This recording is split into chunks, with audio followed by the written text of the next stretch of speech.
salaamaaleykum mbokki Wayed Media maa ngi leen di nuyu bu baax te di leen ziar di leen jaajëfal bu baax a baax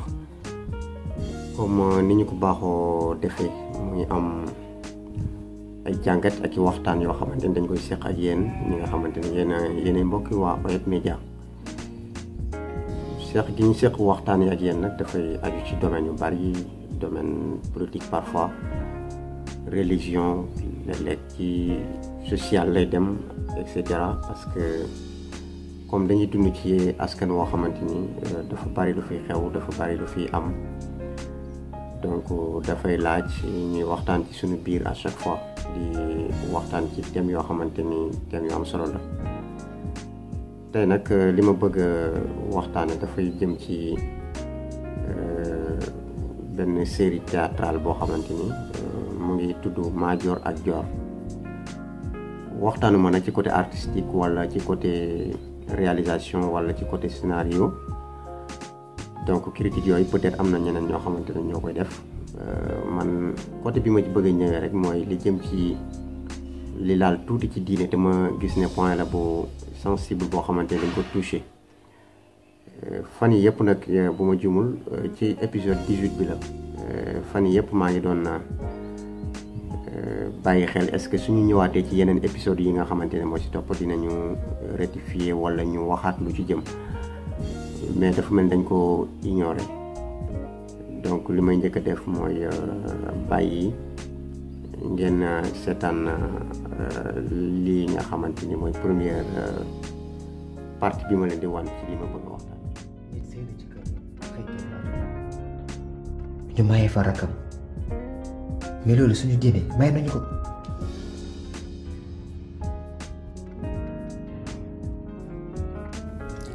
loolu lépp mën na nekk te it suñu diine bañu ko lévira ak sorora sax am na mais daf fekk ne man personnellement loolu dafa ñàkk set ci man la ko sama yaram nanguwul.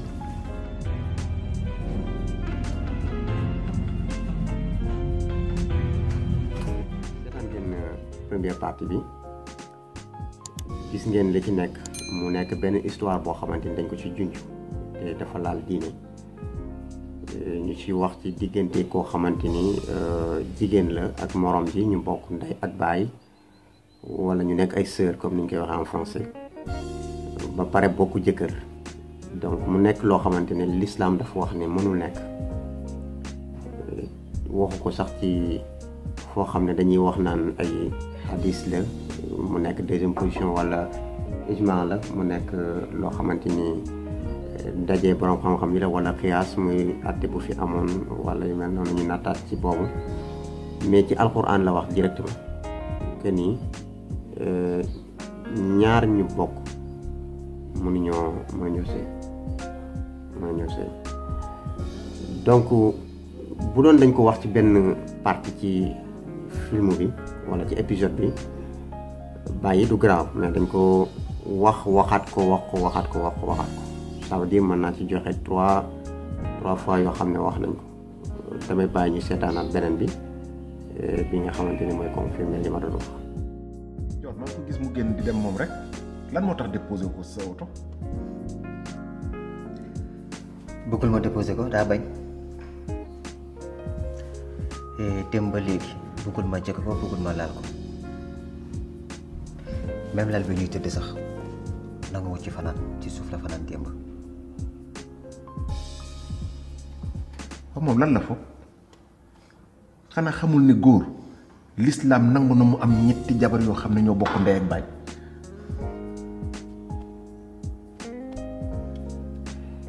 xam na ko sax de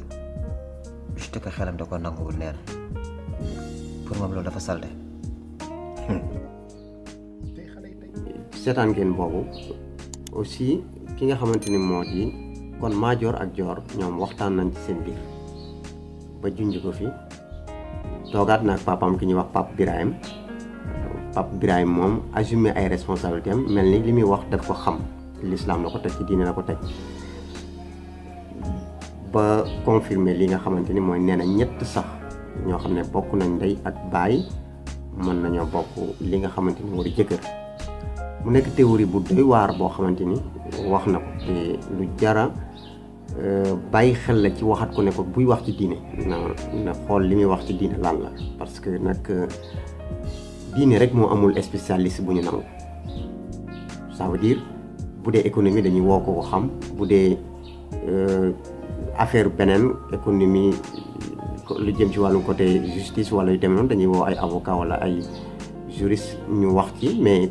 diine daal ku mu neex wax ci parce que ñëpp ñoo ci am accès donc moom muy toog di confirmer ci télé loo xam ne junni nit ñoom ñoo koy seetaan donc loolu yemuñ foofu mais nañu dégluwaat tonton Libaas nga xool parce que la même chose moom la wax. Ma fille,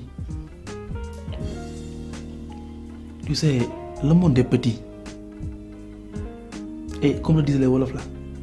Aduna Dagoudou Tang. Tu as traversé tas d'épreuves. Beaucoup d'épreuves même. Et pourtant tu t'en es sorti. Pour moi, le vrai combat, c'est ceux qui ont tué ta mère. Ceux qui ont tué Mariam, c'est notre vrai combat. La religion musulmane, il a autorisé l'homme à avoir 2 femmes, même s'ils ont le même père et mère. Donc toi, tu dois l'accepter. Denganangu. Mais je te jure, je suis sûr que Major, il t'aime. Il t'aime plus que tout ton monde. Même si toi et sa mère étaient des sœurs, il ne va jamais te laisser. Et souviens-toi que il n'y a rien qui est plus fort que l'amour. L'amour là, c'est plus fort que tout. donc kon bu fekkente ni Madior wax na ko en tant que fils junj ko wala yu demee noonu nga xam ne problème mu seexlu sax lañ ci wax waxuñ sax lu jëm ci l'islam comme si l'islam nangu na ko mais ñoom seen xel moo ko nanguwul li ma ci bëggoon wax tey mooy Pape Birahim il faut que ngeen arrêté wala sax Pikini production laay wax il faut que ngeen arrêté yenn yi ngeen di def parce que ci côté li jëm ci wàllum théâtre donc wala li jëm ci wàllum art njuumte yi ngeen ci def dafa bari ci contenu ci scénario ci réalisation ba pare nag bëgg ci boole njuumte ci diine moom mënul am suñ leen di critiquer na ngeen yem ci domaine bi ngeen nekk muy nañ leen di critiquer artistiquement di leen wax seeni artistes yu des di leen wax ni ngeen di bindee scénario buy jaxasoo di leen wax seen réalisation ni muy manqué donc loolu doy na ci Pikini production mais nag bu ngeen àggee ci ñu leen di wax nag naa leen li ngeen di évoquer ci diine demeewul noonu parce que à chaque fois ngeen def ko ci côté justice ay policiers yu ñuy guerre ay policiers yoo xamante ni ñuy réagir yooyu yëpp dëppawul ak suñu réalité bii ñuy dund ci réew mi àndul ak scénario bu normal ak réalisation bu normal yooyu yëpp dañ ko jëlale mais nag diine ji moom na ngeen ko bàyyi bu leen ko laal ab jàngat la bu ndaw bu may def di ci waxtaan tuuti nii rek tey pour que ngeen bàyyi xel li nga xamante ni moo jëm ci wàllum diine ji su ngeen di juumati continuer leen juum fi ngeen daan juume erreur yi ngeen def continuer leen def fi ngeen daan juume ci erreur yooyu lan mooy erreur yi jëm ci côté scénario réalisation voilà et cetera mais bu leen di juumati di jëm ci diine ba pare nag di ko bari ci épisode bi ça veut dire que ne day ndur ne yéen a ko tey loolu tey dama ne woon naa ko indi rek en attendant di leen bàyyi war xel ba xam fan ngeen di jëm mais su ngeen persister ci idée boobu ngeen bëgg a lancer da ngeen ñu déggaat ci beneen vidéo ñu ngi leen di sant yéen ñi doon déglu di leen gërëm wasalaamaaleykum wa rahmatullahi wa barakatu Oyet Media moo leen di sant leen